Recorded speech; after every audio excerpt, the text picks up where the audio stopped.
Hey everyone, thank you for joining us for episode number 82 of the CRM MVP podcast. This episode is going to be focusing in user adoption. Obviously, you knew that because you read the title of the episode, and this is all about those alarming signs of low CRM adoption or CRM user adoption. Now, the content that I'm going to cover in this episode really came from an article I saw online. It was written, a year ago, and it was written on a website called whatfix.com, and I'll drop the link to the article on the show notes, so if you want to check that out. But essentially, I wanted to go through, the article and talk about kind of what are the things that I like to do to counter that. I thought that there were some really smart and interesting, lessons to learn from the article.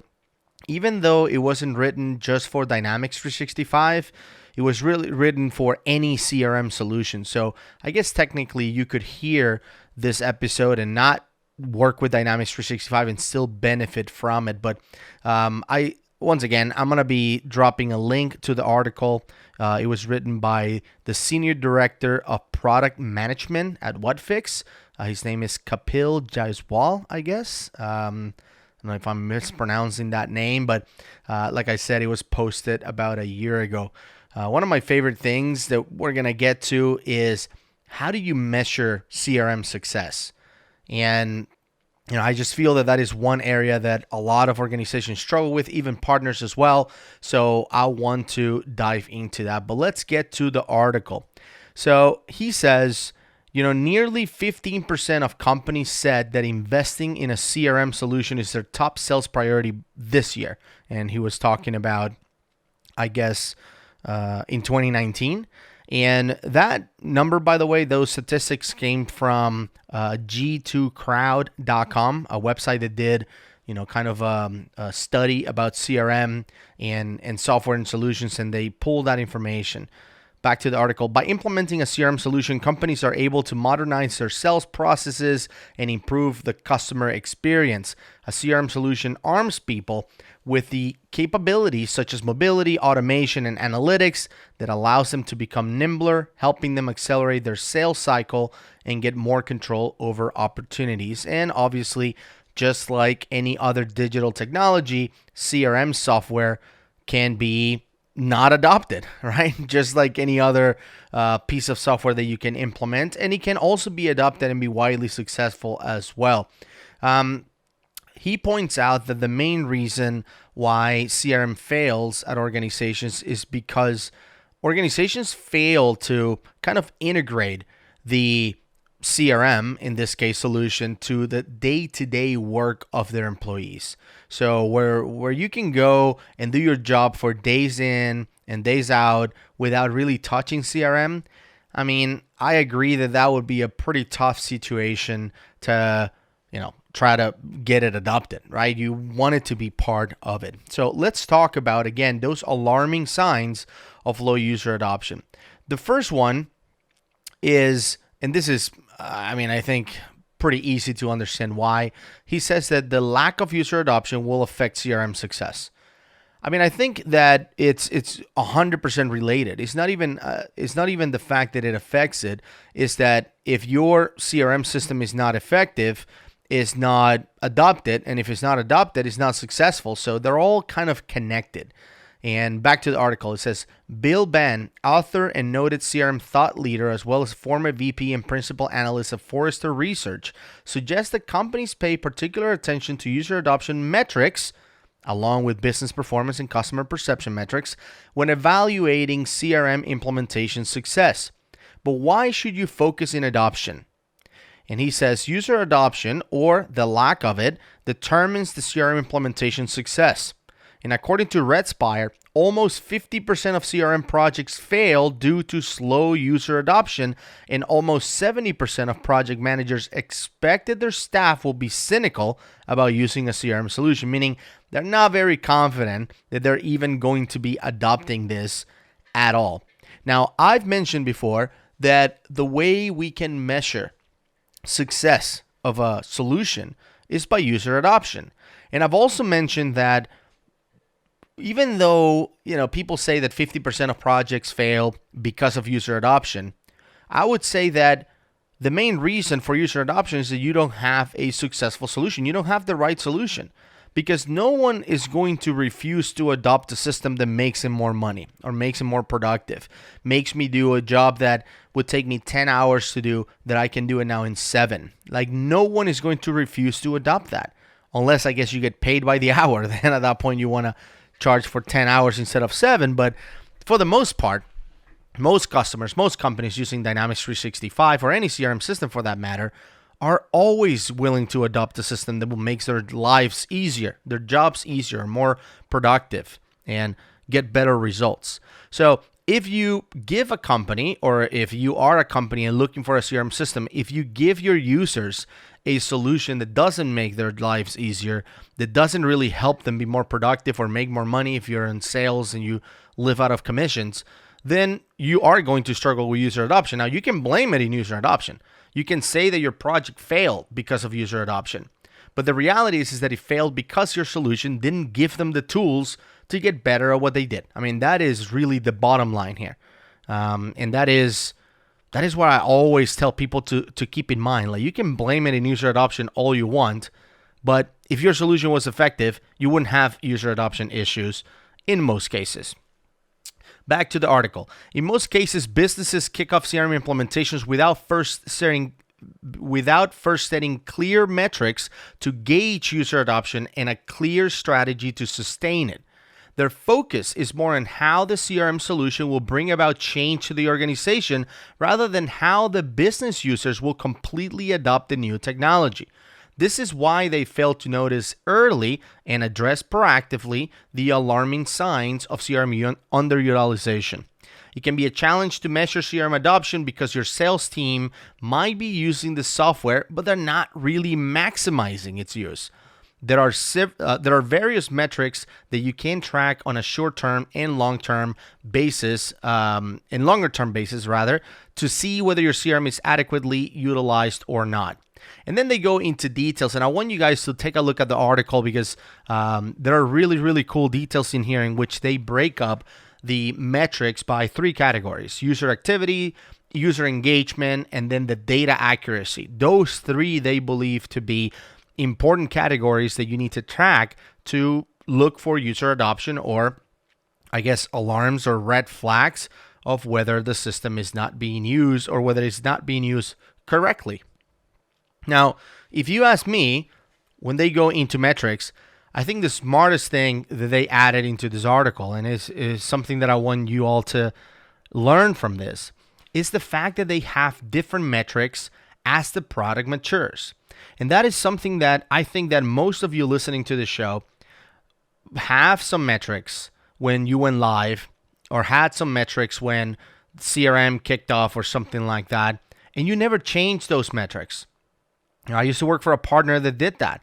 They kind of pride themselves on, being at the forefront of tracking user adoption. And we had, kind of a library of common user adoption things to track. Like, if you were a company that was constantly looking to grow your customer base and not so much about grow the share of wallet with the existing customers, but mainly bring in new customers, then accounts creation by month was a good metric to track, for example. So how many people are creating accounts, and can we track those metrics and compare them? Or if you're a customer service company and your goal was to be able to, by using queues and better ways to track stuff, that you will be able to close more tickets because there's a huge backlog. Okay, we'll track how many tickets you created in a month or in a week or whatever it is. The problem is that at some point, if the system is adopted, those metrics mean nothing, right? I mean, if you on the first month you're tracking and seeing that everyone on average created 20 accounts, let's just say, and then month 2 they are creating 20, 30 accounts, that is kind of the numbers that you expect. It's over. Like, that's it. They're using it. You're done. But that doesn't mean that it's going to be sustained user adoption in the long term.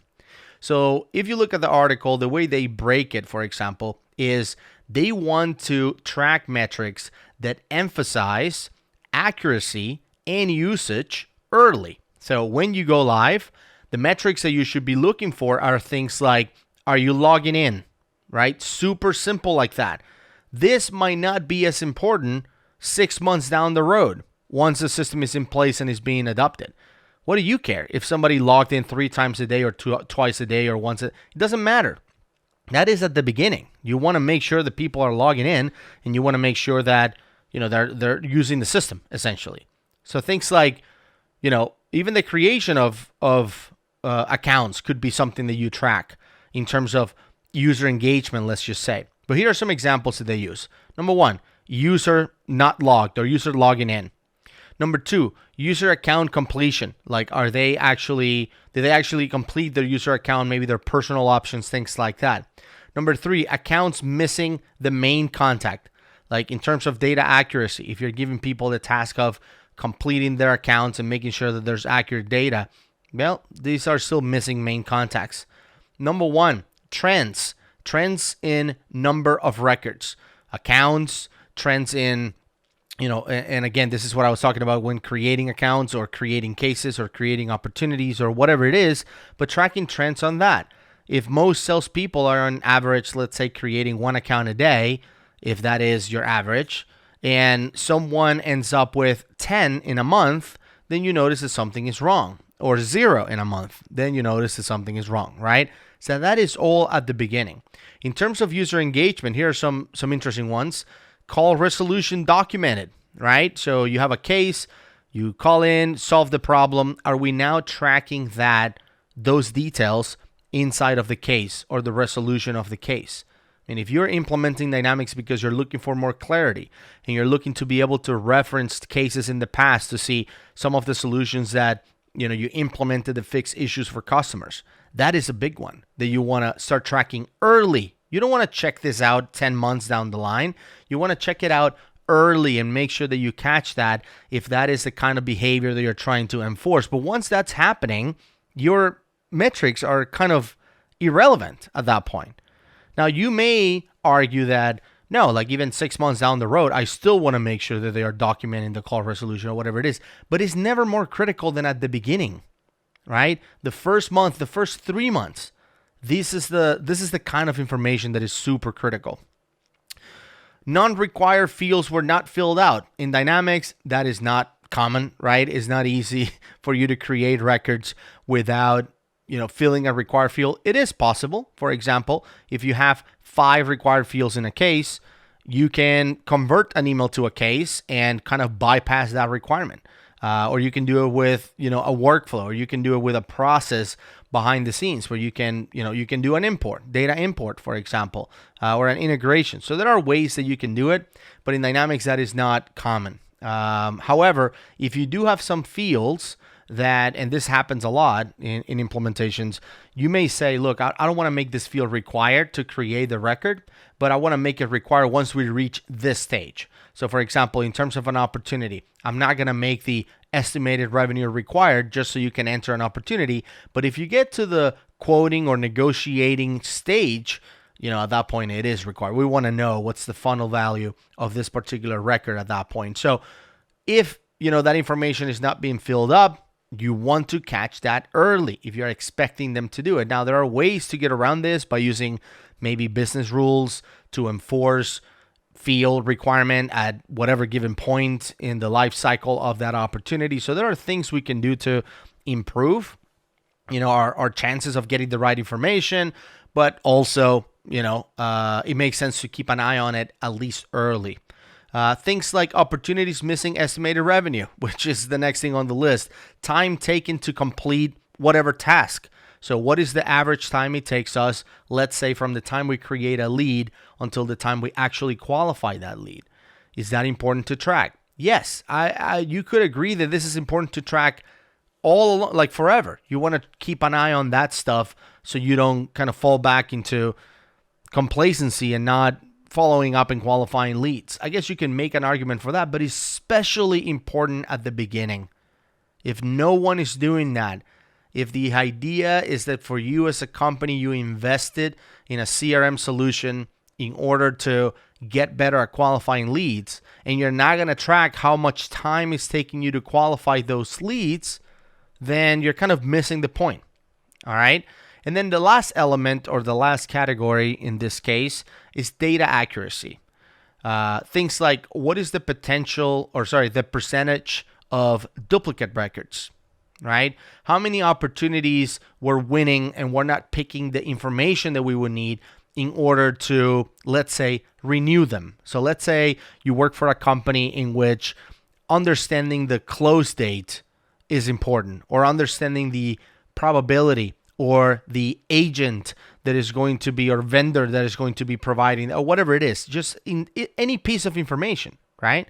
If you don't make it a requirement and they're not filling it up, that is something you want to capture early on, because that can help you in the future, right? Understanding when a record was created or when a contract starts, for example, because I realize that when you close an opportunity, the close date, it's kind of filled in for you, and you're going to populate it. But if this is something about a contract where, I'm signing up a contract to start a service starting on October 1st, or like 3 months from now, 1 month from now, depending on when you're listening to this, October 1st might not make sense. But if you are starting a contract, and capturing the start of that contract will then enable me to automate a renewal process, where maybe a new opportunity is created for next year, or the system waits 9 months to let me know that I should go and renew that contract, whatever it is. If I'm not providing that information, I want to capture that early.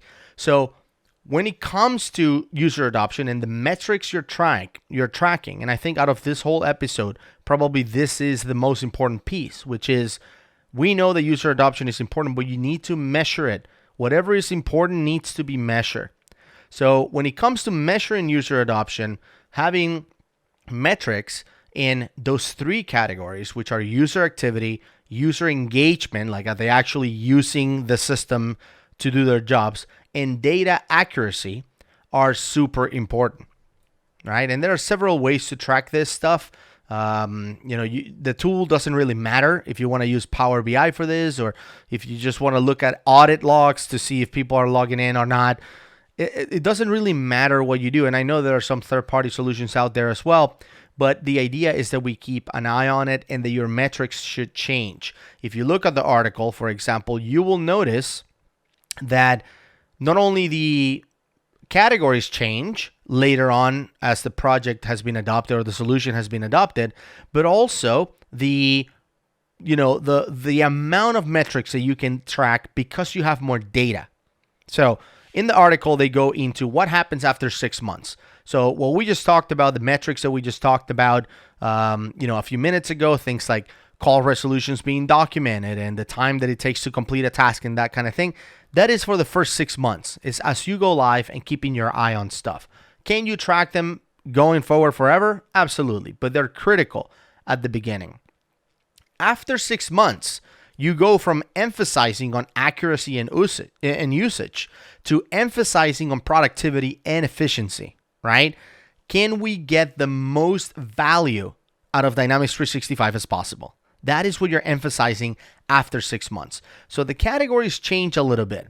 So we go from user activity, user engagement, and data accuracy on the first 6 months to user activity. Are they still using the system? However, new metrics will be provided for that adjust to the sign of the times, which is we're months out of going live. The second category will be engagement and accuracy. And the third one will be business results. Now, every single Dynamics 365 process should start with business results in mind. It's a business application after all. You should have some outcomes that you expect from paying for and adopting Dynamics 365. So the first 6 months, it's hard for you to track some of those business results. Some of them you can track pretty easy, especially if your business results or the outcomes that you expect are things that are changed by just introducing a new tool. I'll give you an example. Sometimes you work in projects where they come from a solution that is only available on desktops and perhaps only available when they are at the office because it's this secure solution or whatever. Now they go online to Dynamics 365, and one of the outcomes they expect is that it's available everywhere. So you hit them with the mobile clients, you hit them with the phone and tablet client, the Outlook client, the web client, you hit them with all that stuff, and boom, challenge achieved. That business outcome that was expected, in which they can access from anywhere, it's automatically kind of delivered to you. It's easy to have. But in a vast majority of cases, it will take a while. If you are trying to, let's say, improve margins on projects that you're doing, you're not going to see that within the first, week or month of work, because when you go live, chances are the company that you're working with is currently working on projects that are ending, projects that are mid, they're right in the middle of it. Some projects are starting, but they started without Dynamics, and plus you're dealing with adoption, so it's not going to be heavily used. But like 6 months, 12 months later, that is when the metrics should start coming in, at least to give you a really good picture of whether the business objectives and the business outcomes that were expected from Dynamics were actually achieved. So let's dive into the metrics of what happens after 6 months. So in terms of user activity, as I mentioned first, we talked about when it comes to the first month to 6 months, let's just say, we're looking for things like, are they logging in? Are how many accounts or how many records are they creating? Simple things like that. And that still continues, right? But obviously, maybe with other items on the list, like opportunities. How many opportunities were created? And out of those, how many were they closed? What is the percentage of opportunities that are closed? What is the number of activities that were created versus the activities that were completed? What is the percentage of those that are completed? And you can enhance this to add your own spin. You can say activities that are completed with notes, right? Versus the ones that we have no idea, they're just marked as complete, but we don't know what happened. Think of, give me the number of past due activities or activities that we neglected to complete.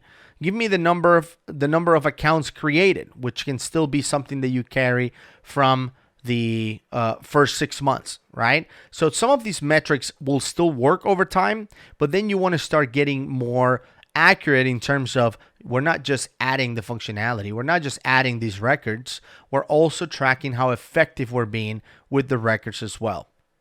In terms of engagement and accuracy, what is the percentage of accounts that are showing progress? What is progress? Well, you have to adapt that to your business, right? Depending on what you do. If you're a construction, company, then project is the project going, like, is the construction project moving forward, right? Are we still building it, and are we still on track?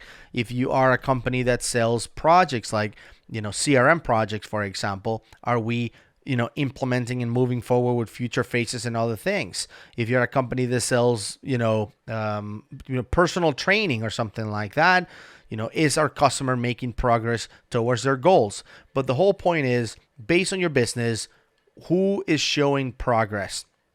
What is the accuracy in our forecast? Those are things that I want to measure later on. Is your forecast going to be accurate at go live? It depends, right? If your forecast is depending on data that was migrated from another system or something like that, more than likely when you go live, it will be accurate. A lot of stuff is accurate right when you go live. But is it accurate 6 months later? Are people still entering data, the way they're supposed to, so we can take a look at our forecast? I don't know. What's the percentage of duplicates, which is something that we started with, and we can now track and see how we're doing. Are we now having less duplicate records because users have learned that they should probably check before they create a record, before they create a new one? Maybe they can use one that is already in the system. Users have learned the lesson. Or are the numbers going up? What are some of the accounts that are missing key information? Maybe they're missing their primary contact, let's just say, when is in terms of Dynamics 365. What are the opportunities that are in the system, maybe in certain stage, that we still don't know their estimated close date or estimated revenue, right? Give me those reports, because those reports are part of being engaged with the system and being accurate, right, with the system as well. And also, you're going to collect a lot of user feedback by this point. So people, as they use the system, they'll start asking for improvements. And obviously, as you implement them along the way, the feedback will change. So you have more feedback that you can process, and you can leverage that feedback to see how the system is being used. And then we have the new category of the bunch, which is business results. So this is where you measure things like, what are the number of cases that we resolved in the last 15 days? Or maybe show it to me by month to see what's the percentage doing. Or what is maybe a better one is the percentage of first call resolution cases. If I'm now giving you a lot more information, if I'm now giving you a knowledge base or maybe a system that is integrated with some other systems, what are the chances that now by leveraging access to all this information, you can actually resolve these on the first time around? What is the number of cases beyond your service level agreement timelines, right? Meaning you're overdue. You didn't respond on time or you didn't resolve it on time. So what are the percentage of cases or the number of cases beyond that? What is the win-loss breakdown on opportunities? If you have, if you just went live on the first month, your numbers on win-loss in opportunities will be very, very small. You just went live. And for most businesses, unless you're closing thousands and thousands and thousands of opportunities a day, you want to wait a little bit. You want to wait a few months until you can actually run some of these metrics. Back to the article. It says, however, barring a few, most of these metrics might not always be easy to measure, and it may become a project on its own to track them. And then it says, below, we have shared some signs that are easily observable in a company that is struggling to fully leverage its CRM. And this applies, what I like about these is that they apply to every business, everywhere, in any market of any size.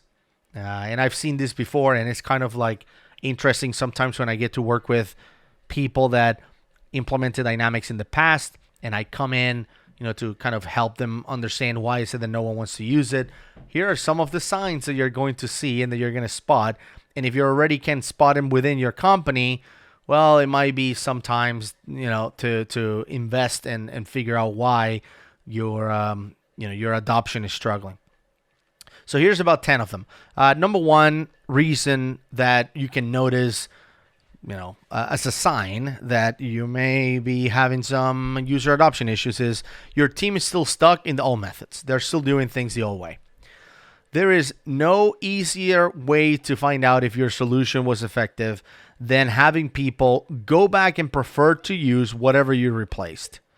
I mean, and I guess you could say that some people, but because they can do their jobs faster on the old solution. If they have some deliverables that are like imminent, you really, really need them, then, you'd really want to deliver that functionality super fast and you want to go back to the old tool and get it done or something like that. Well, that, if you keep on seeing the old methods being used over and over and over again, like I have no idea how many implementations I've seen that were meant to like replace OneNote or Excel in which they used to do something. And now you went online, everybody's like, awesome, but they still use OneNote and Excel. That is a problem, right? Obviously seeing incomplete or inaccurate data. It's like, what is that data? What is it missing? And that is when you start seeing things like if it's not in CRM, it doesn't exist and all that stuff that people say. Or they try to push to their users. Infrequent logins and slow progress, right? So we're not pushing information in. People are not logging in. Low or not productivity improvement. So if you thought that this was going to really help you qualify leads faster and you're not, people are still not calling them or whatever, that is a sign that you have poor user adoption. The skeptics remain skeptical. That happens a lot, and I think that happens to most organizations out there, at least for a while, where the people that didn't think that Dynamics was the answer, they will remain skeptical for a while. It happens a lot also in upgrades. So when you work with customers that are coming from a previous version of Dynamics to a new version, or they're going from on-prem to the cloud, and they're kind of like, but what's the need for it? Like I can already do this on the current version. Like, why are you upgrading me or whatever it is? They remain skeptical for a while, but hopefully there's a way for them to come around. Here's another one that is common. The cheerleaders, quote unquote, don't cheer anymore. People that used to be super excited about Dynamics are no longer excited at all.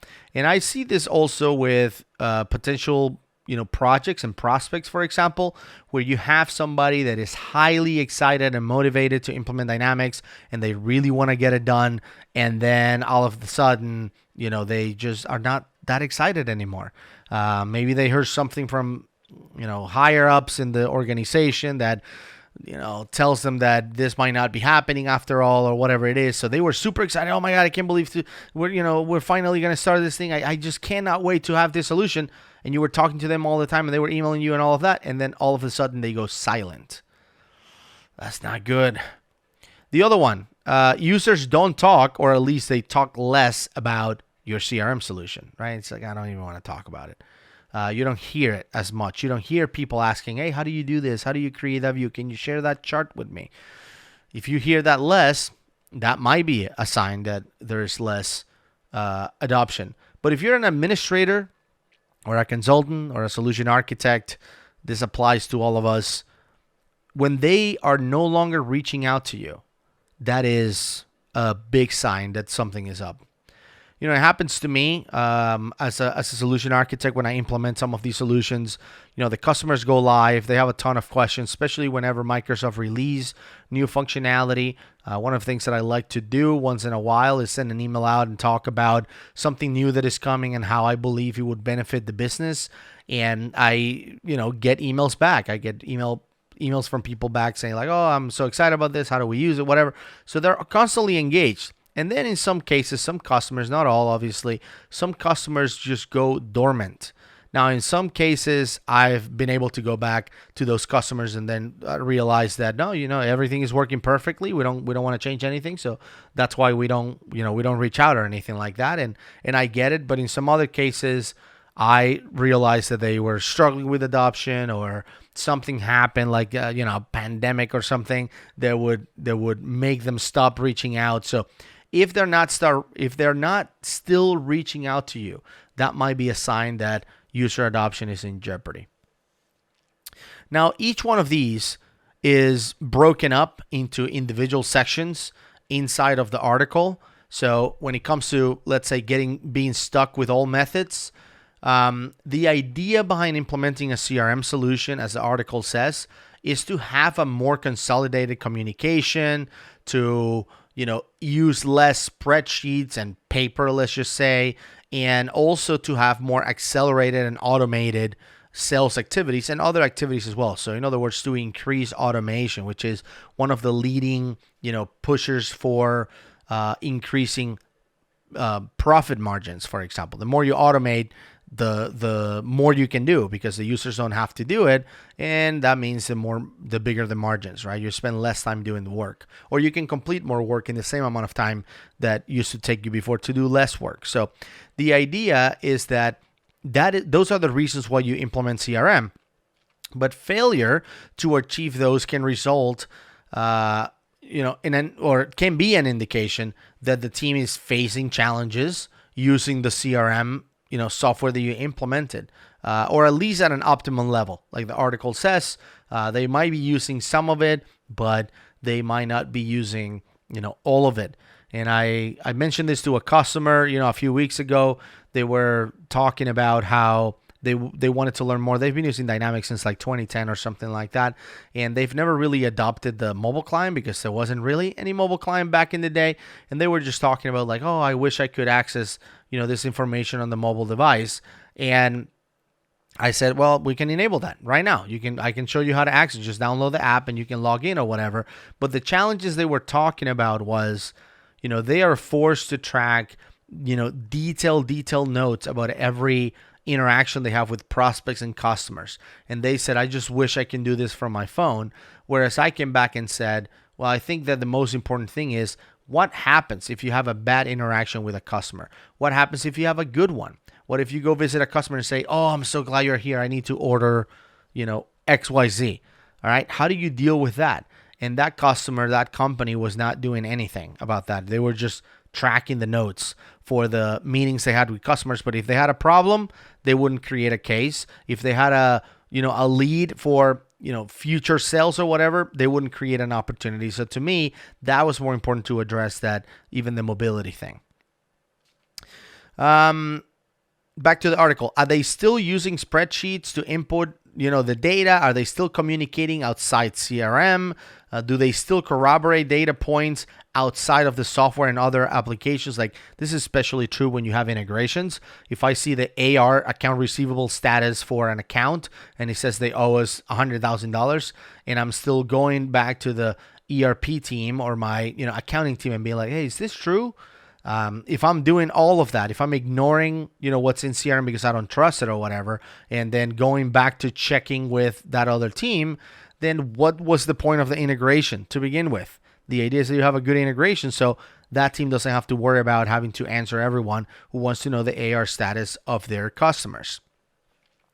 And then they make a suggestion here. It says, to get around this, just try to understand why your salespeople will prefer their old methods over the software, the CRM software that you implemented. Most of the time, it is not simply resistance to change.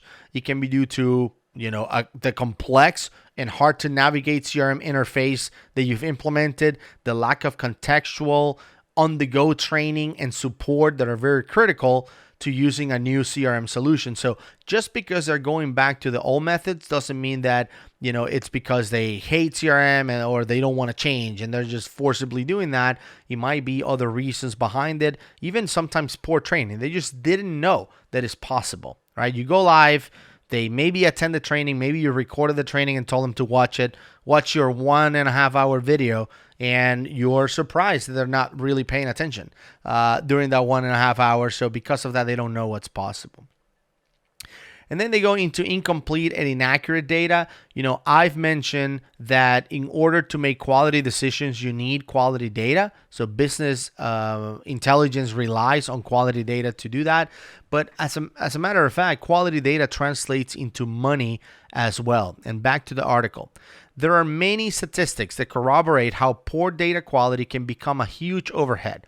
According to Gartner, poor data quality costs businesses an average of $15 million a year, and this might worsen as information environments become increasingly complex.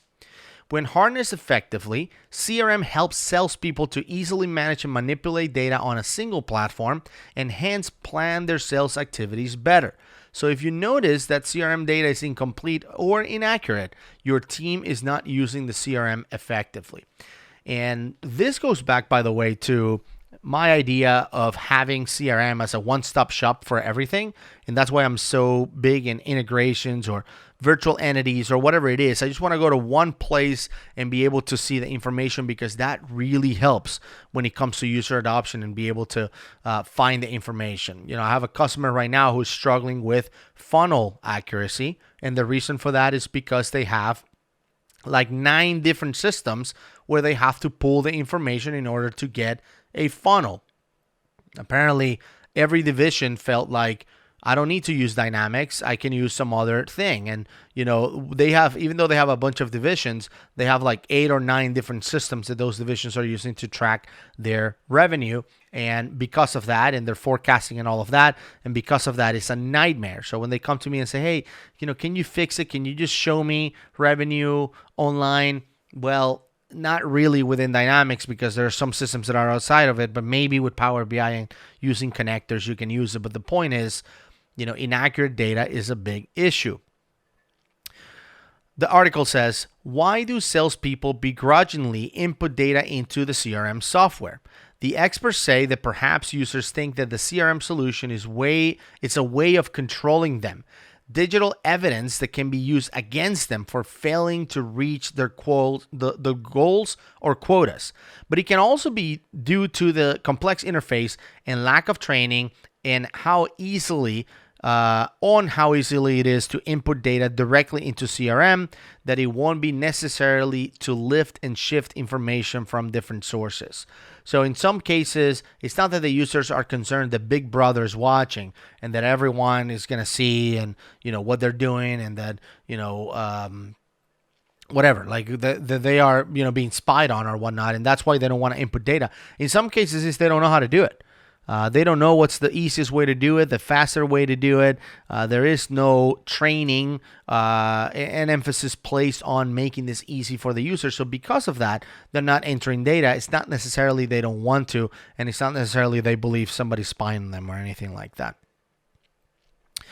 Then they go into infrequent logins and slow progress. Obviously, it's important to track who's logging in, and the logins rates can be high during the initial go live days and then eventually plateau and even plummet. And this is back to the article.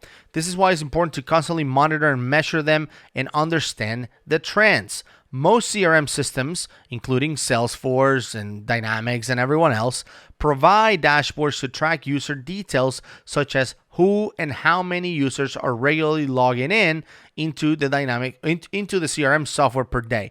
Are they daily? Are they weekly? Are they, what are the rates like? How long or short are the average session times? Users may log in just for the sake of logging in, but they might be spending less time, on the actual software or using the actual software. According to Forbes, sales representatives are usually spending just 17.9, so let's just round up to 18% of their time on CRM. So imagine that. Just think about that. So less than 20% of your time. So that is about, if you work for 8 hours a day, that's about an hour to an hour and a few minutes maybe that you're actually spending working on Dynamics or working inside of CRM. Back to the article. They may also log into the software but make no significant activity on it. To evaluate, and by the way, just pausing right here from this particular phrase, if you have the Outlook client and you're tracking login, activity, the Outlook client will keep trying to log in. It's one of the things that it does to check to see if there's anything new that it needs to be aware of. So those logins, just like as soon as you turn on your laptop in the morning or your computer in the morning, it will count as a login. So it's not always 100% accurate. All right, back to the article. They may also log into the software but make no significant activity on it. To evaluate whether or not sales reps are maximizing their use of the software, evaluate their CRM activities. For example, do they regularly check their CRM tools for new or reactivated leads? How is the quality and quantity of those leads? Do they still manage and nurture leads outside of the CRM solution? Like, do they have some list somewhere instead of putting that into Dynamics or into CRM so we can keep track of it? So all of those are red flags.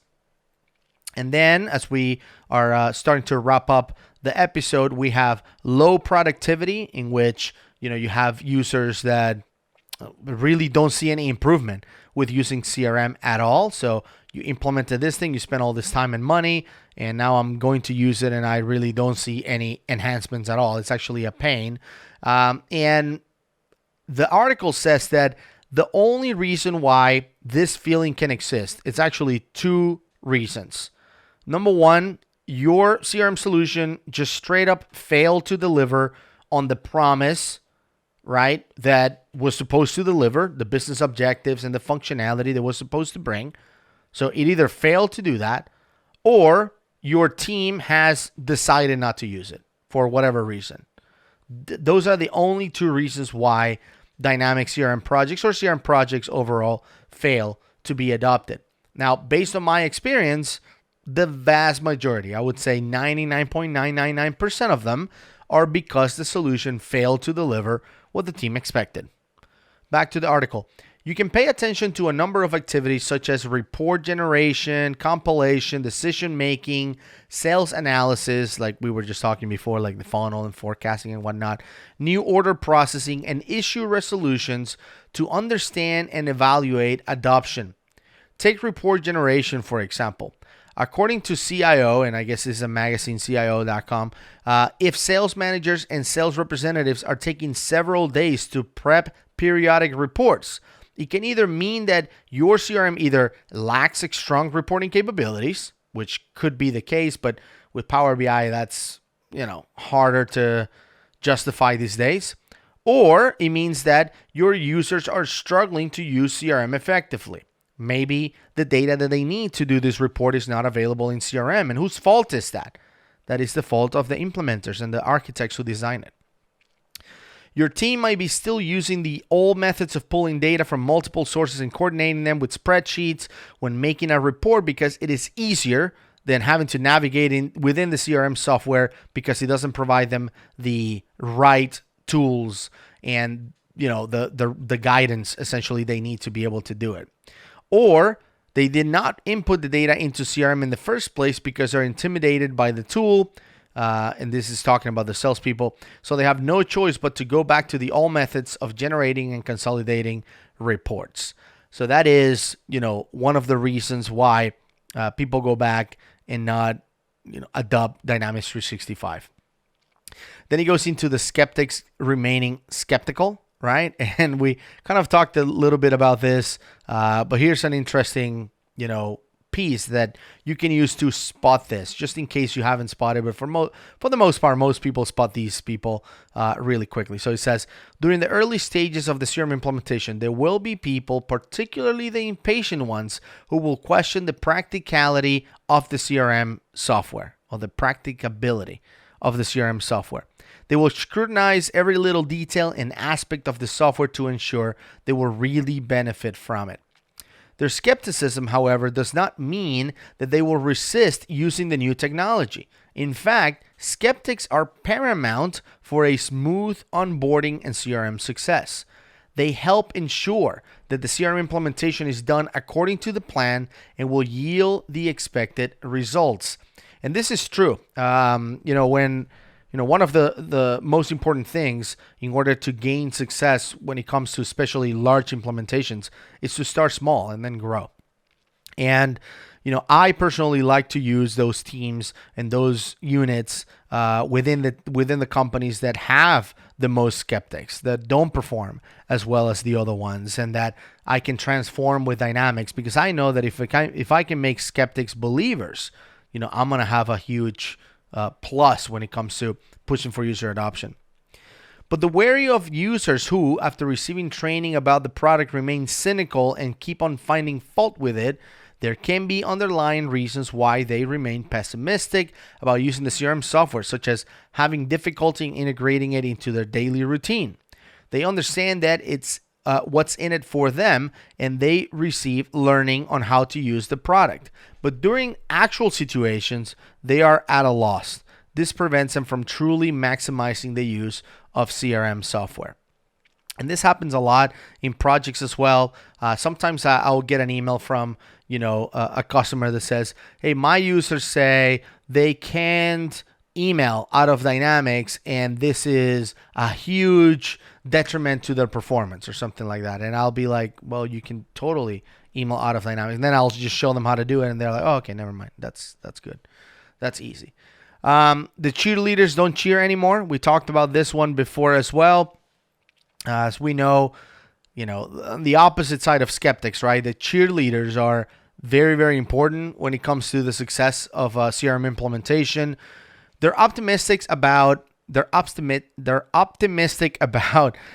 the CRM software because they understand its benefits. They're usually the first ones to actively adopt the software product and to explore its capabilities. They love to share their learning about the software product and to encourage their fellow employees to use it. But what will happen if all of a sudden they all stopped cheering, quote unquote? It may not be alarming if users are using the software so effectively that they don't need anyone to spur or encourage them to maximize its use. It can be a bad sign, however, if the reason they stopped cheering was because they lost their enthusiasm for the product and thus they're underutilizing it. So if people are not cheering anymore because your product was adopted and everything looks great, then that's not a problem. That's not a bad thing. But if they stop cheering because they don't really see the value anymore, that is a real issue, right? So you want to stay on top of that. Then we talk about the users not talking, or at least talking less about it. If there is no discussions about Dynamics 365, if it used to be a key topic on your team's daily conversations, everyone was talking about it, whether it was online during the meetings or offline during, breaks or whatever it is, and now they're no longer talking about it. That is an issue. That can be an issue, or at least it's a red flag for sure. The article says, break the spiral of silence by regularly evaluating their use of the CRM software, providing them with a platform to voice out their sentiment about the CRM product, and encouraging them to take part in further optimizations of the software. Polls also how they want to learn more about the product and its new features. Do they prefer a classroom type of training or individualized lessons where they can learn as they go, or videos and tips, lunch and learns, whatever it is? But what is the more appropriate way for them to, learn about dynamics and for it to be always a topic of conversation rather than going away? The other one, they stop reaching out, and there's not a whole lot of, a lot to say about them. Obviously, silence from your users, the lack of people reaching out to you for questions about the software and improvements or to suggest improvements or issues they spot can be a big deal. And the article says, ask your IT guy or CRM guru if users, particularly the new employees, are reaching out to them. If this is something you're not doing yourself, obviously. If you find out that less and less people are asking for help, talk to your team to know the reason behind it. Is it because they learned to navigate the CRM software and, they kind of own it now and they're good to go? Or is it because they're just not using it? They're disengaged. They're frustrated with the product, right? So the sign that they're not reaching out a whole lot doesn't necessarily mean it's a bad thing and that's it, it's over. But it's something that certainly should make you want to dig into it, research what's happening, and understand, why is it happening? Why are you guys not reaching out anymore? I miss you guys. But essentially, that's what you're going for. You're looking for alarms or red flags. And then let's talk about how do you motivate your salespeople to adopt the CRM tool. Back to the article. Getting your sales team to adopt your CRM solution requires a careful approach that goes beyond selling them the benefits. It is critical to understand user perception and experience as well as the factors that influence them. And based on this, find the right motivation that works for individual users. What's important for salespeople is to close deals and reach quotas quickly. If your CRM software delays rather than accelerates the process because it's hard to navigate, because the features are useless or whatever it is, they will only discourage salespeople from using the tool. We've talked about this, right? Guys, we started the whole episode with it. We've talked about it in episodes before. This is 100% true. If it's not helping them, they won't use it. If it's helping them, they'll use it. It's that simple. The best way to motivate your sales team to fully adopt the CRM solution is to make things intuitive and easy. Man, if there is a big, sentence out of all of this for solution architects is this. So I'm going to repeat it again. The best way to motivate your sales team, and by the way, not just your sales team, any user in Dynamics, project managers, customer service representatives, whoever. The best way to motivate your sales team is to fully adopt the CRM solution is to make things intuitive and easy. That's it. That is the key to this whole thing. You can do this by providing them with a digital adoption platform that ensures that your team is constantly motivated to use their CRM software because they receive support at every step of the journey. And I can drop a link to the digital adoption platform, but essentially a strategy. I think Microsoft calls it the Center of Excellence, for example. So there's a couple of names for that. With contextual and interactive walkthroughs, as well as training and performance support for digital adoption platform, things that the DAP provides, your sales team can easily navigate this software product and get rid of support and get the right support and training that they need at the moment by having a team that obviously support them to be able to do that. So there are, a number of metrics and signs that we can measure, right, when it comes to driving CRM adoption success. And obviously there's a ton of best practices that can deliver or implement success. But the key is to use the right strategy to know what you need to measure and how do you address it if there's a problem.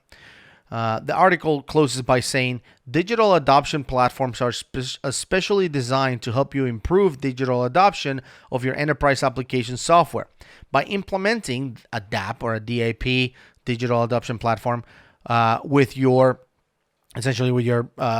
partner or with within your organization, you can contextualize and measure learning.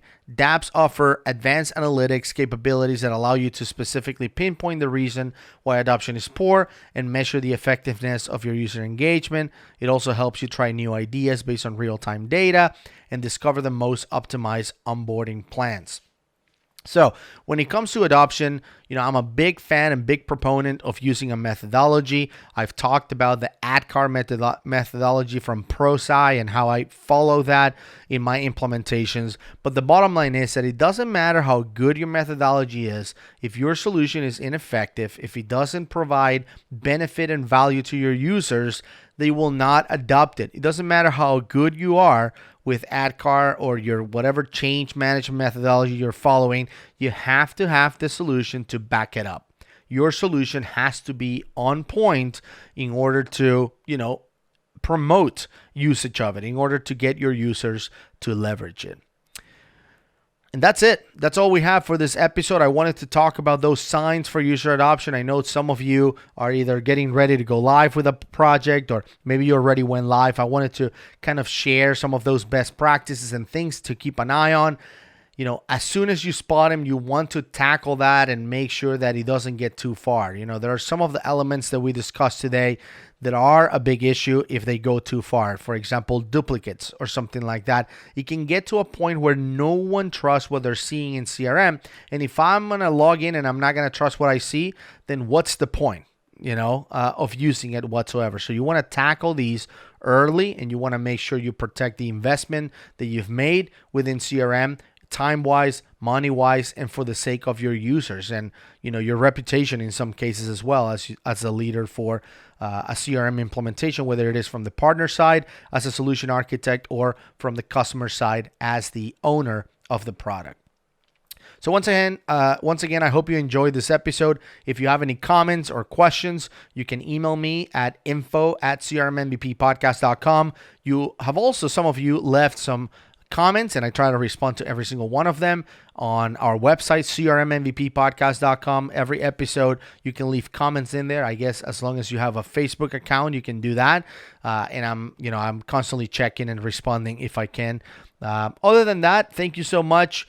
Don't forget to subscribe to the podcast if you haven't done that already. Help us become the number one podcast out there for Dynamics 365 for CRM.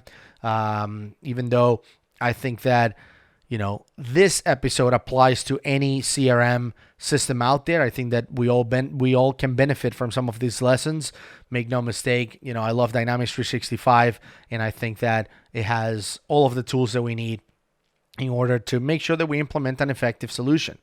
Other than that, thank you guys so much. We'll see you in 2 weeks with another exciting episode. See you then.